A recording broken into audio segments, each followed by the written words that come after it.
Hello everyone. Today we will present our project, which is designing and implementing an efficient hybrid PV battery smart home management system. We will introduce a new concept, which is a multi-port power converter. This multi-port converter is ideal for PV-based DC-AC standalone schemes with the battery as an energy storing element. It is capable of maximum power point tracking, charging and discharging of battery, and also can supply required power to the load while regulating the load voltage.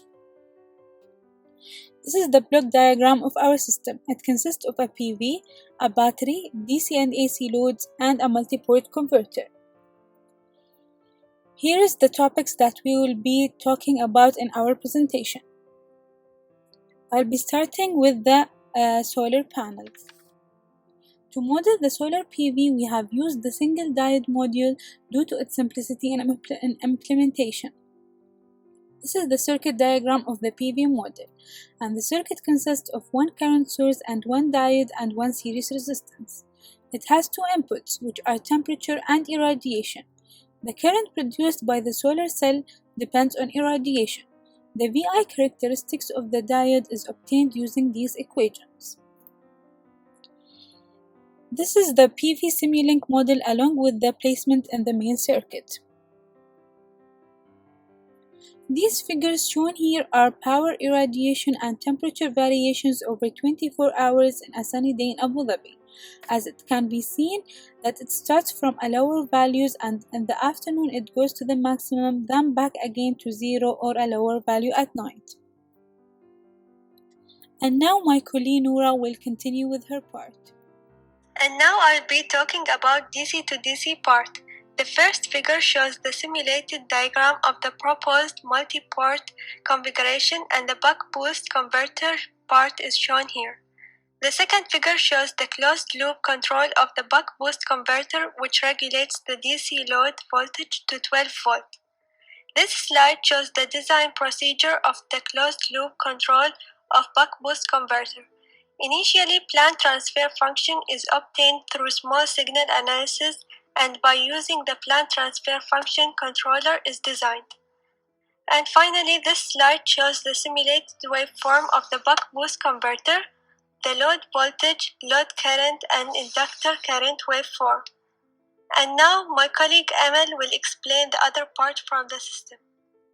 Moving on to the single-phase inverter.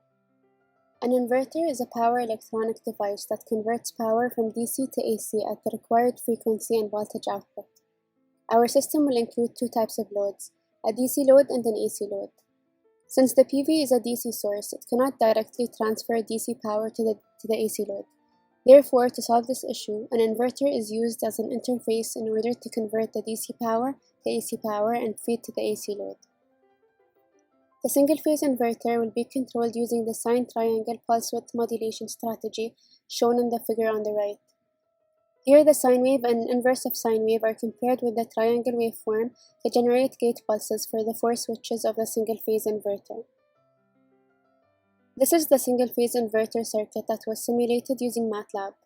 As you can see, here we have the input voltage connected to the four switches, which are connected to a filter and a transformer, and then finally to the AC load.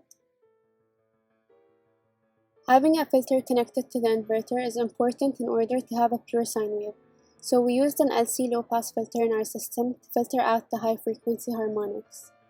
And in order to match the inverter AC output voltage with the load voltage, a step-up transformer is connected at the output of the filter. Moving on to the simulation.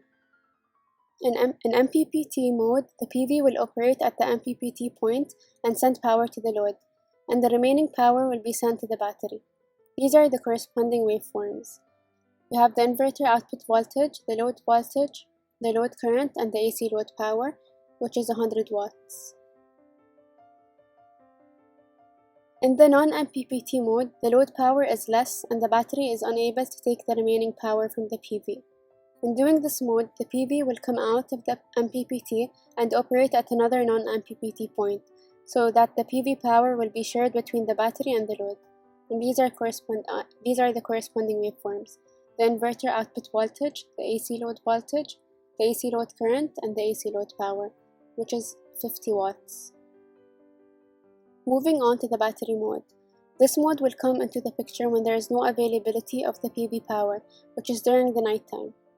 During this time, the battery will supply to the AC load of 100 watts, and these are the corresponding waveforms: the inverter output voltage, the AC load voltage, the AC load current, and the AC load power. My name is Mahra, and I'll be introducing the main part of this converter, the DC-AC link. It includes two switches, S2 and S3, which can control the voltage across the capacitor and the battery current, respectively.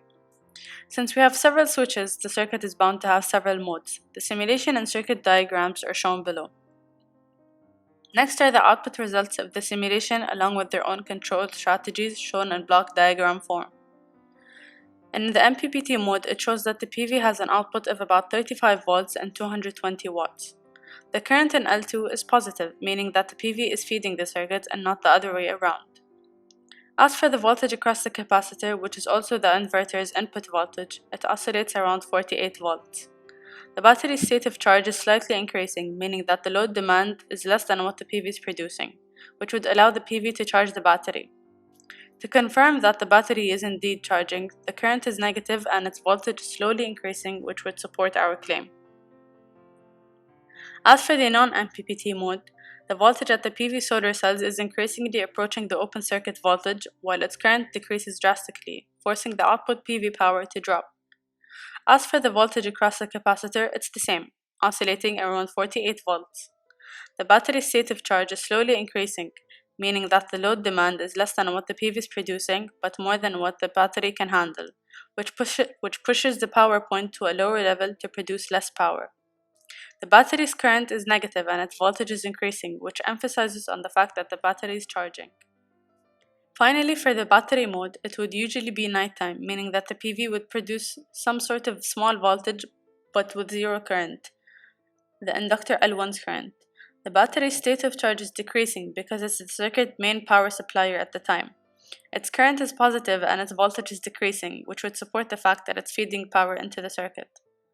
For the capacitor's output voltage, it is also oscillating around 48 volts. Moving forward, I'm going to introduce the circuit's modes of operation, showing the current flow in each.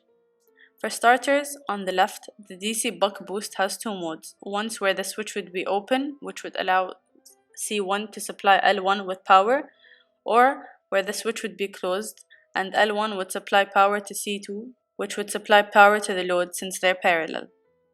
As for the inverter, on the far right, it also has two modes. For each mode, it would have two switches open and the others closed. The two modes indicate the positive and negative half cycles that make up the AC signal. For the positive half cycle, S4 and S7 would be closed while S5 and S6 would be open, and vice versa for the negative half cycle. The inverter would feed into the filter and the transformer, which would filter out the harmonics and step up the voltage respectively. Finally, the link has three operations, since there should always be at least one closed switch for the circuit to function properly.